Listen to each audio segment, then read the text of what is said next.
Boa tarde a todos, encarnados e desencarnados, que marcamos encontro nesse querido núcleo de estudos Chico Xavier, nessa tarde de sábado. Quando eu recebi o convite generoso para fazer o estudo dessa tarde, me foi dito que o tema seria livre. E eu aí fiquei numa dúvida muito grande entre as maravilhas do Evangelho segundo o Espiritismo, entre os ensinamentos do Livro dos Espíritos, entre toda a bibliografia espírita, qual o tema que eu deveria escolher? Mas como o acaso não existe, e quando a gente entra em prece, a resposta vem rápida, eu peguei na minha estante um livro de Dona Ivone Pereira, chamado Pelos Caminhos da Mediunidade Serena.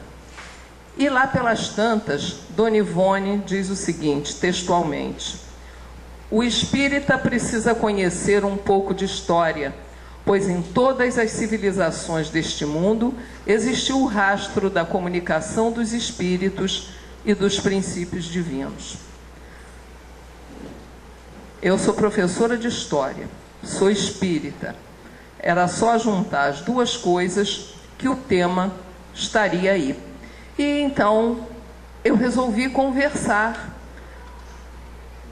com nossos companheiros a respeito da história à luz do Espiritismo.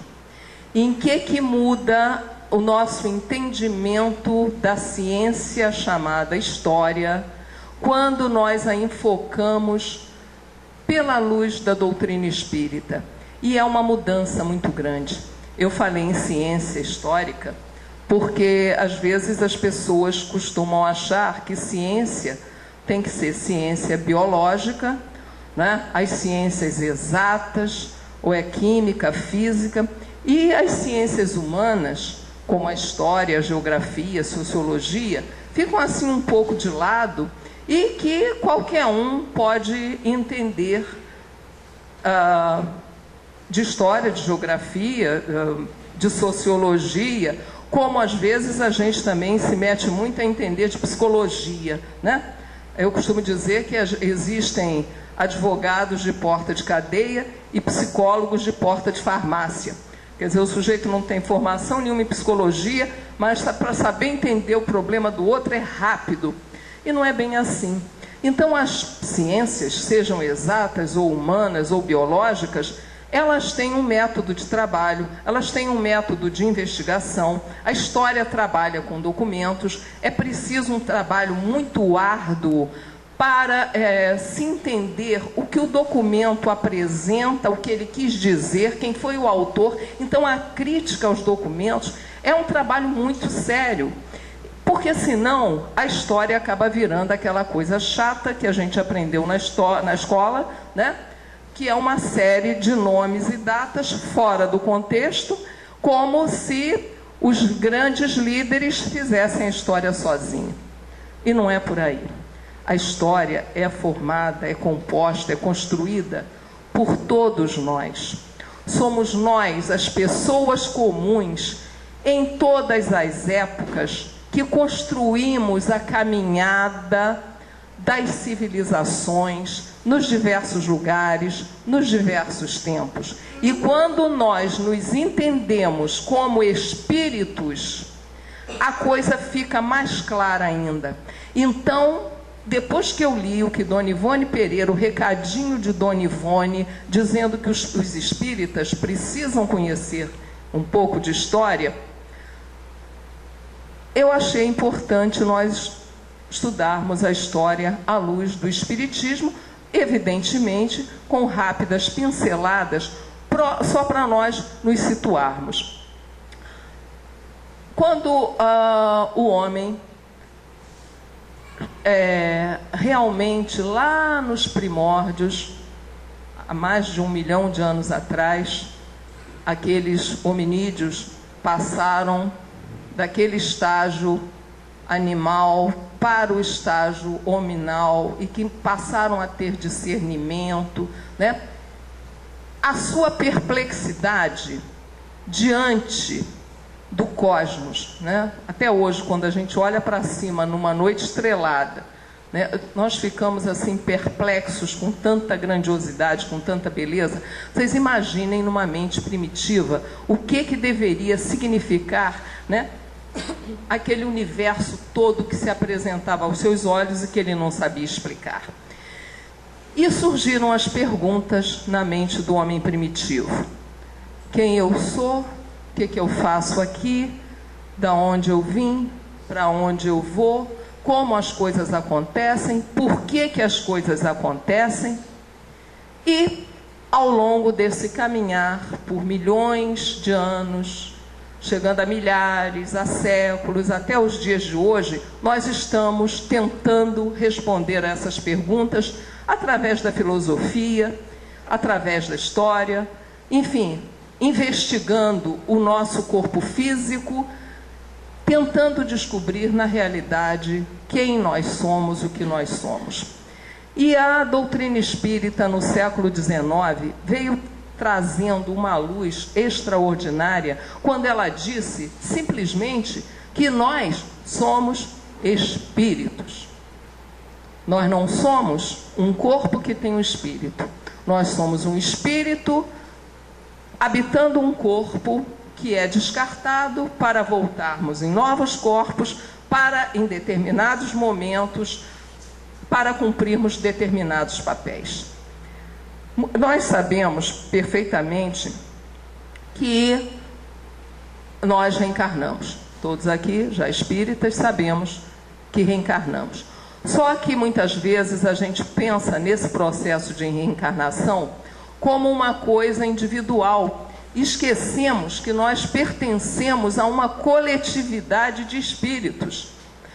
Nós não estamos aqui hoje, nesta tarde, por acaso. Nós viemos em busca da mesma coisa, da mesma informação, porque estamos na mesma sintonia. Então, os espíritos encarnam em diferentes épocas, em diferentes lugares, dentro da mesma sintonia. Isso já é um enfoque diferente, porque o acaso nós sabemos bem que não existe, né? E aí, quando nós olhamos o desenvolver da humanidade, vemos aqueles grupos ainda pré-históricos, muito primitivos, porque a Terra naquele momento era um planeta primitivo, com corpos primitivos, né? O espírito humano iniciando a sua caminhada, o seu desenvolver em busca do destino final, que é a felicidade. Nós até hoje ficamos perplexos e perguntamos: como é que pode? Como é que aqueles grupos, de repente, começaram a lascar a pedra, a polir a pedra, a fazer pinturas? Artistas na pré-história, aqueles homens ainda com físico tão primitivo, mas capazes de produzir arte, de buscar beleza, né? Então, é uma coisa que nos surpreende. Imaginem para o homem primitivo querer achar essas respostas. Vamos então imaginar aquela coisa que todo mundo, quando é criança, pelo menos gostaria de ter, né? Uma máquina do tempo. Se eu tivesse máquina do tempo, quando era pequeno, puxa, eu ia ao futuro, ou eu ia ao passado e eu ia ser um líder, porque eu já sabia tudo que ia acontecer, eu ia dominar aquela tecnologia, fazer acontecer. Mas nós já fizemos tudo isso. A nossa máquina do tempo existe, nós somos viajantes do tempo enquanto espíritos. Mas vamos relembrar do nosso momento lá na pré-história. Numa noite de tempestade, raios, trovões, ventania, escuridão. Qual será o sentimento que deveria dominar aquelas mentes primitivas? O medo. O medo foi o primeiro grande sentimento que o homem, que o espírito humano encarnado naqueles seres, naqueles corpos primitivos, começou a sentir. Medo pela falta de entendimento. Nós tememos o desconhecido. né? E para o homem primitivo, observando aqueles fenômenos que hoje nós sabemos que são perfeitamente enquadrados nas leis da natureza, que são as leis de Deus, não ficamos mais temerosos nem perplexos, mais ou menos, porque tem gente que até hoje tem medo de trovoada, que olha para o céu, vai chover e fica morrendo de medo. Então, o que ainda existe atávico, né, dentro de nós, de vez em quando se manifesta numa noite de tempestade. Mas diante do trovão, do raio e tal, o homem começou a achar que existiam forças que estavam ali se manifestando, superiores a ele, e que era preciso aplacar, acalmar aquelas forças que depois passaram a ser consideradas seres, que passaram a ser considerados deuses, que precisavam ser acalmados, aplacados, satisfeitos, né? Adulados, para que eles não jogassem a sua ira, entre aspas, em cima daqueles seres desprotegidos diante de uma natureza, de animais muito maiores do que eles. Então, aquele início de domar a natureza para a sobrevivência, imaginem o quanto foi penoso. E felizmente a caridade divina é tão grande que a gente já esqueceu. A gente estuda a pré-história como se a gente não tivesse nada a ver com isso. E de repente nós somos espíritos muito antigos e que já trazemos no nosso espírito as marcas daquela época. Para responder a essas perguntas tão inquietantes, as primeiras sociedades criaram os mitos. E é fascinante o estudo da mitologia. A mitologia mais conhecida é a mitologia grega, que é tão rica que não dá nem para resumir. Mas os mitos de criação do mundo, os mitos de heróis, os mitos do dilúvio, né? Nós conhecemos, chegaram até nós agora com essa perspectiva de mitos. Mas para os homens que viveram no Egito, que viveram na Mesopotâmia, que viveram na Grécia, que viveram em Roma, estou chegando mais para frente, que viveram naqueles tempos chamados didaticamente de Idade Antiga, o mito era a expressão de uma realidade que eles não conseguiam explicar de outra forma. E que Jung chama de inconsciente coletivo, Freud, né, inconsciente coletivo, Jung, de arquétipos, nada mais são do que vivências que realmente o espírito passou, reencarnou depois em outro lugar, em outra época, mas a marca daquelas vivências ficou tão forte que ele transmitiu às pessoas, aos outros espíritos que estavam ali convivendo com ele. Um exemplo de como a mitologia é instigante e intrigante é quando você pega, por exemplo, o mito do dilúvio. Nós conhecemos o dilúvio através da Bíblia, do Velho Testamento, né? É aquela história que o Deus poderoso, o velhinho lá de barbas brancas, ficou irado, se arrependeu, que tinha feito aquelas pessoas horrorosas, os seres humanos. Aí Deus ficou zangado, arrependido, e disse: olha, eu vou acabar com essa turma toda, porque eles não deram certo não. Foi um projeto que não deu certo, vou jogar fora, passar uma borracha nessa turma toda, jogar um dilúvio e matar todo mundo. Mas eu vou escolher ali alguns para eu salvar. Ô, gente, como é que se pode, ainda hoje, acreditar nesse Deus injusto, parcial, que comete erros? Sim, porque Deus se arrependeu da sua própria criação.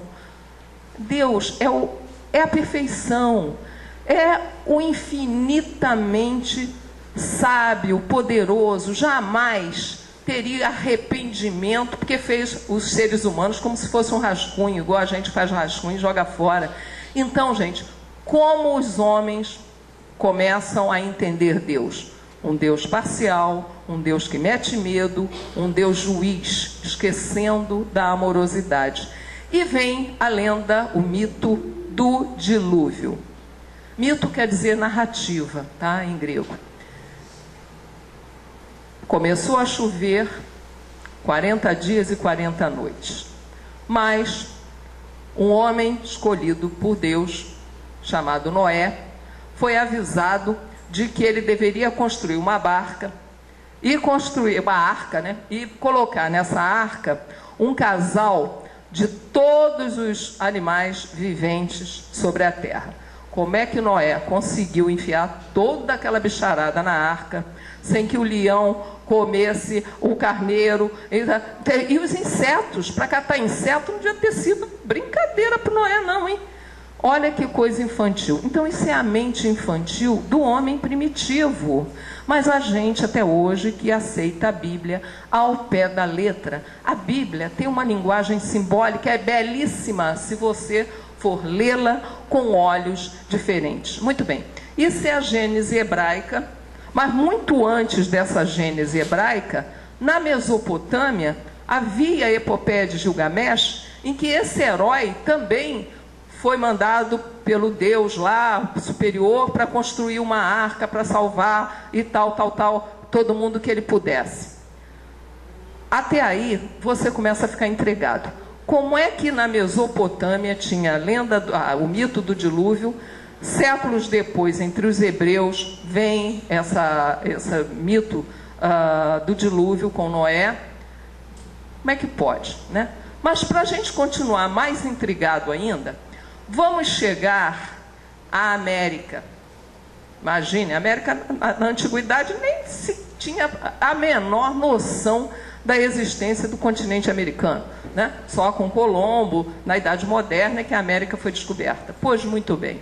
Então, povos que não tiveram o menor contato têm a mesma visão mítica do dilúvio, da criação, de Adão e Eva. Em vários povos, em épocas diferentes, em lugares diferentes, você encontra o mesmo mito. Então, entre os incas do Peru, até hoje, os índios repetem um mito. Dizem eles que um casal de pastores foi avisado de que ia chover muito e haver uma grande inundação, quer dizer, um dilúvio. E as lhamas, aqueles animaizinhos dos Andes, começaram a ficar inquietas. Então um casal de pastores pegou as suas lhamas, se escondeu numa caverna no alto dos Andes e começou a chover, houve uma inundação enorme e tal, até que as águas baixaram para 60 dias depois, aí a diferença dos 40 para 60, e eles puderam sair da caverna. Saíram da caverna e voltaram ao vale, o casal humano. As lhamas nunca mais saíram das partes altas dos Andes. Realmente, até hoje, as lhamas só habitam as partes altas. E diz o mito que é porque elas gravaram no seu coração a ideia daquele dilúvio. E elas tinham medo de descer e ser tudo inundado outra vez. Aí, como é que pode, né, na América, os incas terem o mesmo mito que tinham os mesopotâmicos, que tinham os gregos? Então, tem alguma coisa aí, além do mito visto como apenas uma lenda, uma tradição. Qual é a explicação da doutrina? Espíritos que reencarnam em diversas épocas, em diversos lugares, e trazem no seu chamado inconsciente coletivo, né, por Freud, arquétipos, por Jung, que na realidade são as vivências do próprio espírito. O Hermínio Miranda,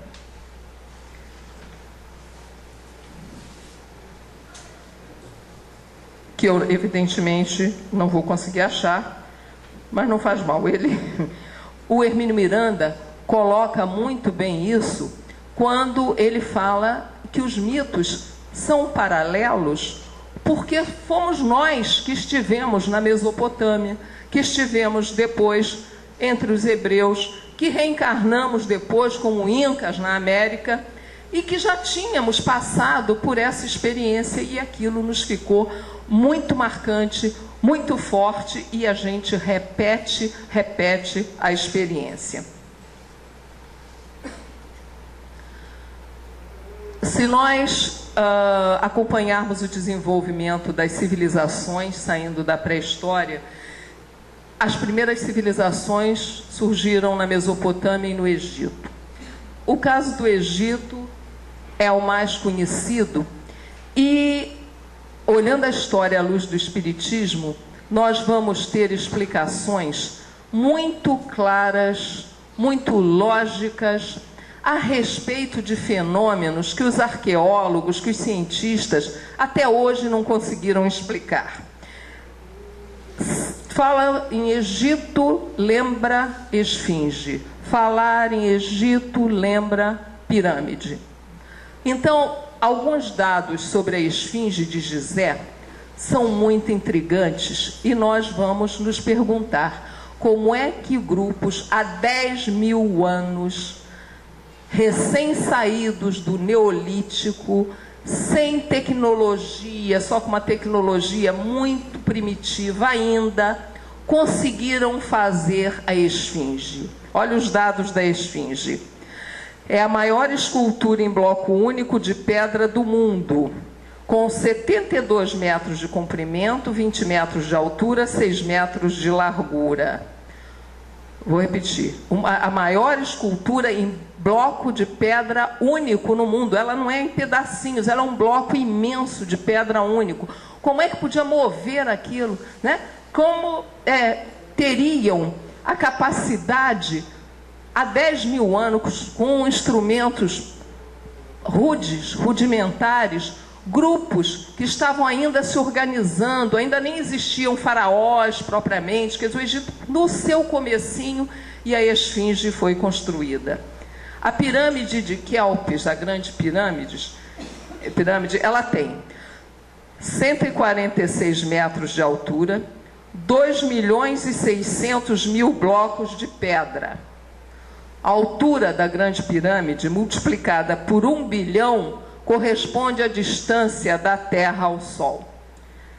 O meridiano, uma linha imaginária, que passa no centro da pirâmide, divide os continentes e os oceanos em metades iguais. E o mais intrigante e instigante, existem perfurações para encaixar um bloco no outro, profundas, mas com um diâmetro muito pequeno, que hoje em dia você só consegue fazer com raio laser. Como é que eles perfuravam aqueles blocos enormes de pedra, né? Se só hoje em dia, só com raio laser se pode fazer. Aí, poxa, como é que pode? Como é que não pode? Porque arrastaram os blocos de pedra assim, assado. No local onde foram construídas as pirâmides, não tem aqueles blocos de pedra. Tá? Vieram de onde? Se você passa para Stonehenge, também na Inglaterra, não tem pedreira na região. Ah, vieram pelo rio, não sei, é difícil, os caras não tinham uma coisa mais fácil para fazer, não? Como é que pode?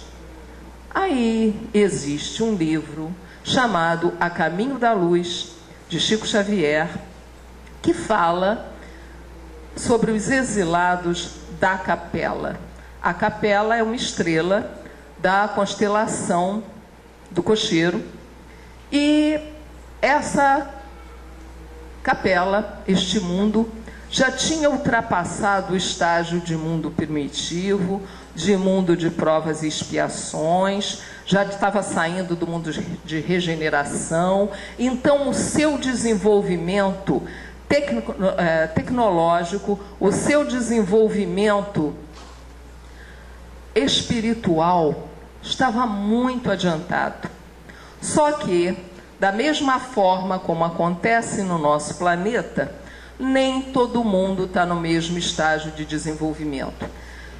Eu costumo, se me permitem a brincadeira, a imagem, eu costumo comparar o desenvolvimento espiritual nosso como coletividade, a humanidade em geral, com caldeira, com aquela panela de fazer pipoca. Vocês já viram pipoqueiro, né? Faz pipoca. Estouram ao mesmo tempo? Não. Tem umas que logo, né, arrebenta. É o espírito que evolui rápido, né?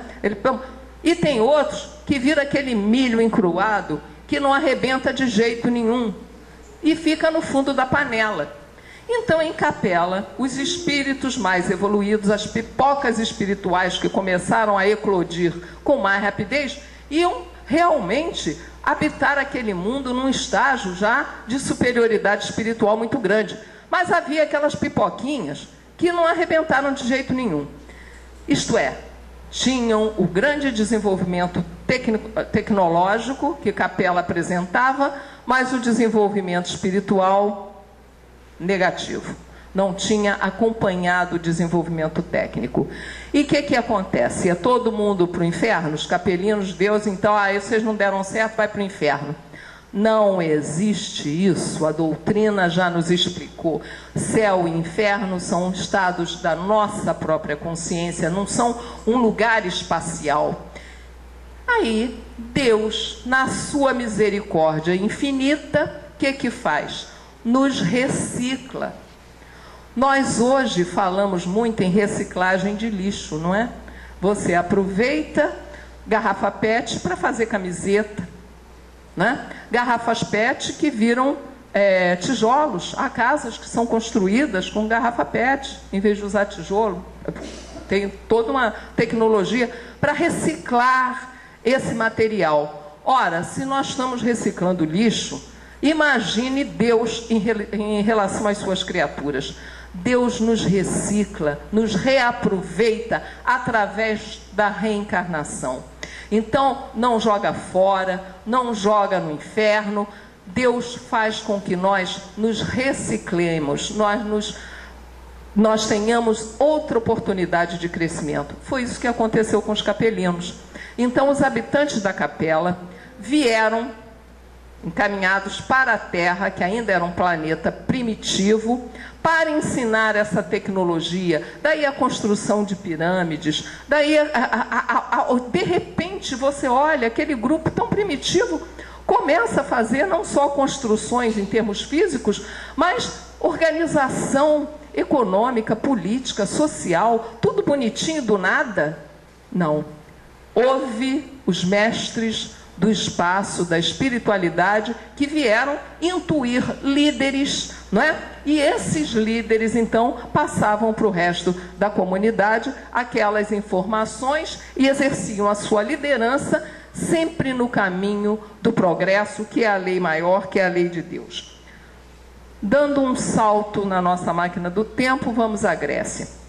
E os fenômenos mediúnicos se repetindo. Na Grécia, todo mundo já ouviu falar dos oráculos. O mais importante ficava em Delfos, dedicado ao deus Apolo, em que havia uma sacerdotisa, uma pitonisa, que entrava em transe mediúnico, né, e recebia, né, informações da espiritualidade. Havia um sacerdote encarregado de decifrar aquilo que a pitonisa dizia, o que ela recebia dos espíritos, que eles chamavam de deuses, não é? Vinham os deuses, espíritos, mandavam suas informações para a sacerdotisa, pitonisa, nada mais era do que médium, e essas, então, falavam uma linguagem meio ininteligível, que os sacerdotes decifravam. Sabe o que significa isso? Poder. No momento em que o sacerdote passa a dizer o que o Deus, isto é, o Espírito, queria transmitir, ele já está exercendo poder. Ele já tinha o poder de filtrar a informação, já não vinha direto. E isso se tornou um instrumento muito poderoso, muito grande, porque o oráculo muitas vezes dizia o que o sacerdote estava querendo que o consultante fosse ouvir, tá? Então, fenômeno mediúnico nos oráculos tranquilamente ocorreu direto na Grécia.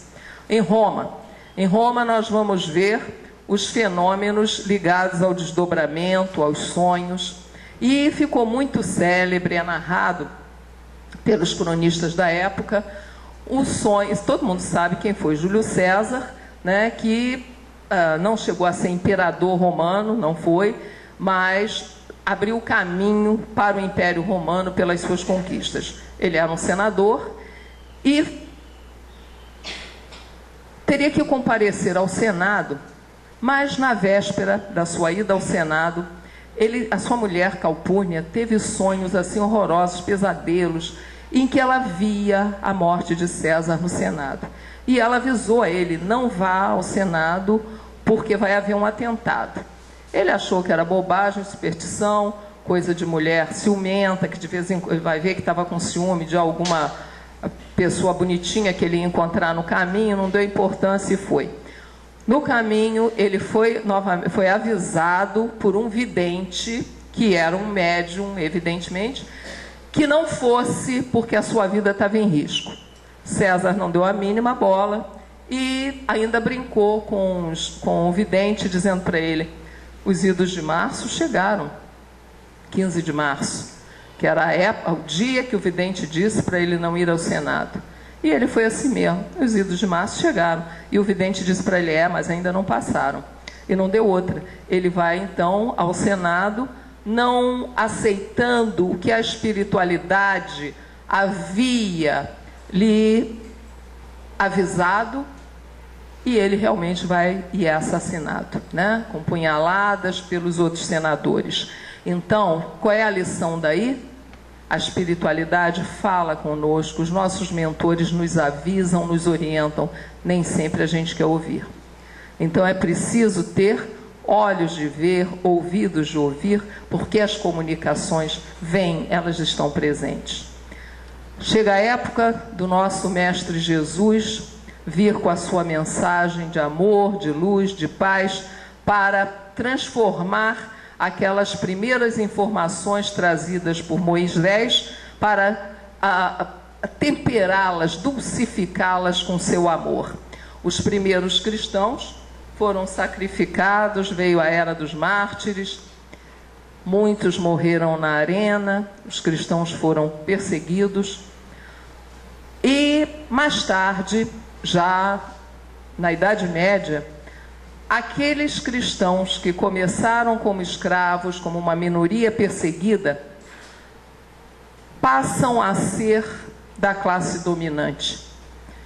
O próprio imperador Constantino se converte ao cristianismo por interesse próprio, não foi uma conversão sincera, mas novamente um fenômeno mediúnico. Durante uma batalha, apareceu o arcanjo Miguel nos céus com a mensagem in hoc signo vinces, com esse sinal vencerás. O sinal era a cruz. E ele entendeu que aquilo significava a cruz dos cristãos, o símbolo cristão, e que se ele adotasse o cristianismo, ou pelo menos parasse de perseguir os cristãos, ele seria vencedor. E essa mensagem lhe foi reafirmada em sonho, portanto em desdobramento, ele recebeu novamente a mensagem e faz então com que o cristianismo deixe de ser perseguido, e mais tarde o cristianismo vai ser até religião de Estado, religião oficial. Então aquela religião que começou pelos deserdados, pelos escravos, pelos desvalidos, vai se tornar a religião da classe dirigente. Só que esse cristianismo inicial foi sendo deturpado, surge uma classe sacerdotal poderosa que vai se ligar religião a poder e desvirtua aí completamente. Né? Aquela simplicidade inicial, aquele amor, aquele companheirismo, aquela fraternidade da época de Jesus vai ser transformada num jogo político, num jogo de poder, de riqueza, em que se transformou, infelizmente, a instituição do papado medieval. Os médiuns, nesse período, passam a ser considerados ou santos ou bruxos queimados em fogueiras, de acordo com o interesse do grupo que estivesse no poder. E houve até um caso de uma mulher maravilhosa, uma médium assim extraordinária, que foi queimada como bruxa e depois canonizada, Joana d'Arc, que é a padroeira da França, né? Maomé também, fora do cristianismo, Maomé também tinha uma mediunidade extraordinária, veio com uma missão, mas deturpa a missão. Constantino deturpou a missão que ele havia recebido da espiritualidade e havia aceito. Napoleão veio como um determinado líder que também foge ao destino que ele deveria ter aqui no planeta, de alavancar o progresso espiritual, porque se deixaram arrastar pelo egoísmo, pela ganância, pela luta por poder terrestre, e perdem a missão. Eu não vou ficar aqui enumerando casos e casos de mediunidade ocorridos na história, porque são muitos. Mas nós temos que fazer uma reflexão. A reflexão que eu acho que nós devemos focar é qual o nosso papel nisso tudo. A história é um processo, a história é formada, é constituída, é elaborada por nós, pelas pessoas comuns. Os líderes muitas vezes fugiram ao seu destino, fugiram à sua missão. E nós não temos o direito de julgá-los. É muito fácil você, numa sala de aula, com a distância que o tempo nos deu, dizer, mas olha, Napoleão fez assim, fez assado, Constantino fez assim, fez assado. Quem somos nós para julgar? Sabemos se nós fomos vilões ou heróis, vítimas ou algozes? Qual foi o papel que naquela época nós representamos? Fomos soldados sádicos que se divertiam mutilando as pessoas? Ou fomos curandeiros que ajudavam os doentes? Não sabemos. Podemos ter tido um papel numa determinada reencarnação, outro papel em outra reencarnação. Então, gente, quando Jesus nos disse, não julgueis, isso tem uma amplidão tão grande que a gente pensa que é para o dia de hoje. Não é não. Nós temos que ser generosos, compreensivos, temos que ter muita compaixão, até com os personagens da história, muitos deles reencarnados aqui entre nós, não sabemos. Quem pode garantir o que foi? De que lado esteve? Ajudei a acender a fogueirinha para queimar alguém na Inquisição, ou eu fui vítima?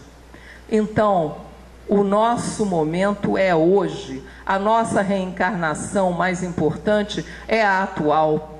É hoje que nós temos que construir o país em que nós estamos encarnados. Não temos que continuar com o vício de falar mal dos governantes. Quando vier esse tipo de coisa na internet, deleta, não passa adiante não. Só falando mal do político, ele vai se entender com Deus. Ele vai ter que explicar por que veio com destino de liderança e não cumpriu.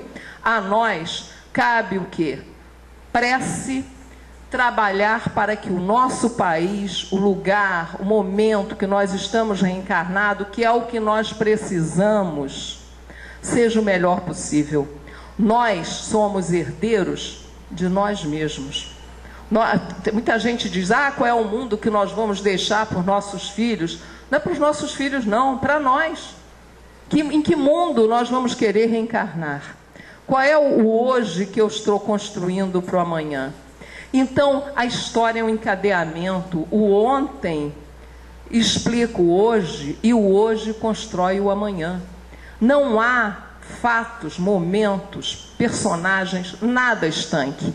Nós fazemos parte de uma grande rede que está agora aí chamada de internet, mas é uma rede cósmica que nos inclui como seres do universo, cada um com seu papel a representar, no seu papel de ter as melhores vibrações sempre, para que a vibração planetária, para que a vibração universal seja realmente a vibração de amor que Jesus, há 2012 anos atrás, veio trazer para nós. Então, que seja a nossa reflexão, este compromisso de buscar a melhoria do momento histórico em que nós estamos vivendo. O nosso compromisso agora, hoje, é aqui, é com o Brasil, coração do mundo, pátria do Evangelho, sim, em que a mensagem de Jesus, através da doutrina espírita, está se expandindo pela tecnologia moderna, atingindo várias pessoas até, de repente, em hospitais que não podem estar presentes numa casa espírita, estão ouvindo as palavras de Jesus. Então é esse o compromisso que nós temos que ter. Fazer da história um mecanismo, um instrumento de compreensão para o nosso papel de hoje. Então a história, à luz do Espiritismo, passa a ter uma abrangência muito maior e também aumenta muitíssimo a nossa responsabilidade. Fiquemos com Deus e Jesus no nosso coração.